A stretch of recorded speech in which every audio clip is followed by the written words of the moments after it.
செல்வி சோமுக்குள்ள பார்க்க போகிறது ரவா தோசை தான் ஊற்ற போகிறோம். ரவா தோசைக்கு மாவுலாம் கலக்கிப்போம். ரவா தோசைக்கு இதால் 1 கப்பு ரவா எடுத்து வச்சுக்கோங்க. 200 கிராம் ரவா, வறுக்காத ரவா தான் போட்டுக்கணும். அது போட்டுக்கணும். அதே கப்பால் 1/2 கப்பு அரிசி மாவு எடுத்து வச்சுருக்கோம், போட்டுக்கணும். இந்த சின்ன கப்பால் 1 கப்பு கோதுமை மாவு எடுத்து வச்சுருக்கேன். மைதா மாவும் போடலாம், நான் கோதுமை மாவு தான் போடுறேன். 1 கப்பு கோதுமை மாவு போட்டுக்கணும். 2 ஸ்பூன் மிளகு எடுத்து வச்சுருக்கேன். 1 ஸ்பூன் ஜீரகம் எடுத்து வச்சுருக்கேன், அதை போட்டுப்போம். 2 வெங்காயம் எடுத்து அரிஞ்சு வச்சுருக்கேன். ஒரு சின்னதாக ஒரு கேரட் அடித்து வச்சுருக்கேன். 2 பச்சை மிளகா எடுத்து அரிஞ்சு வச்சுருக்கேன். கொஞ்சோண்டு கருவேப்பிலை, கொஞ்சம் கொத்தமல்லி தடை, 1 துண்டு இஞ்சி அரிஞ்சு வச்சுருக்கேன். எல்லாத்தையும் போட்டுப்போம். தண்ணியாக தான் கிடைக்கணும் மாவு. எல்லாத்தையும் போட்டுப்போம்.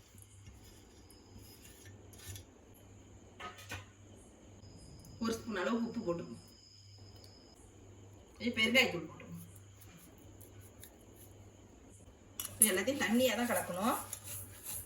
தோசை மாவுமே தோசை ஊற்றி திராகக்கூடாது, அப்படியே மேலால் தான் மண்டு ஊற்றணும்.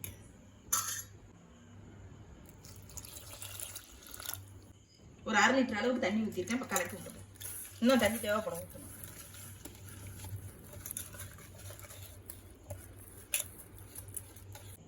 இன்னும் தண்ணி ஊற்றிக்கணும். இன்னும் ஒரு 1/4 லிட்டர் தண்ணி ஊற்றிக்கணும். நல்லா கலக்கி விட்டுக்கணும். தண்ணியாக கலக்கி விட்டு ஒரு 20 நிமிஷம் ஊறணும். தண்ணியாக கலக்கியாச்சு, இப்படி ஊறட்டும். அதுக்கப்புறம் ரவா தோசை அப்புறம் தான் ரவா தோசை ஊற்றணும். அப்படியே ஊறட்டும். ஒரு தட்டு மூடி ஒரு 20 நிமிஷம் ஊறட்டும். ஊற்றிப்போம். ரவா ஒரு 20 நிமிஷம் ஊறிடுச்சு. இப்போ தோசை ஊற்றிப்போம். இன்னும் கலக்கி விட்டு தான் ஊற்றணும். இல்லை தண்ணியாக தான் இருக்கும். இன்னும் கொஞ்சம் தண்ணி ஊற்றிக்கிறேன். கொஞ்சோண்டு தண்ணி ஊற்றிக்கிறேன். இது போகிறோம். நல்லா கலக்கி விட்டுருவோம். தண்ணியாக இருந்தால் தான் நல்லா. இப்போ தோசையை ஊற்றிப்போம்.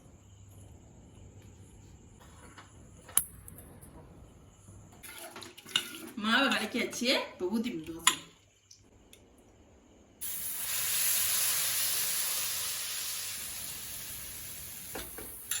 கொஞ்சமாக எண்ணெய் ஊற்றிப்போம்.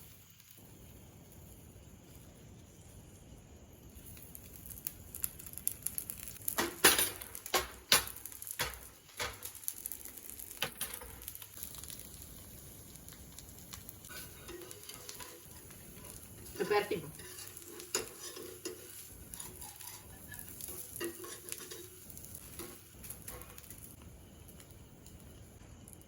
ரவா தோசை ரெடி ஆயிடுச்சு. எடுத்து வச்சுப்போம். இப்போ 2வது தோசையும் ஊற்றிப்போம்.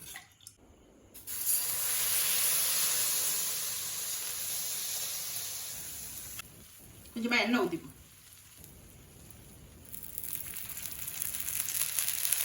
இப்போ பரட்டி விட்டுப்போம்.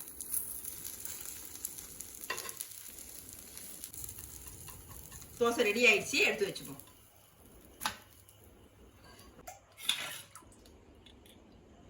தோசை ஊற்றிப்போம்.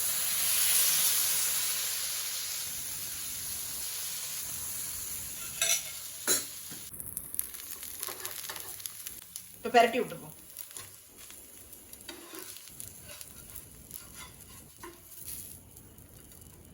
எடுத்து வச்சுப்போம் தோசையை.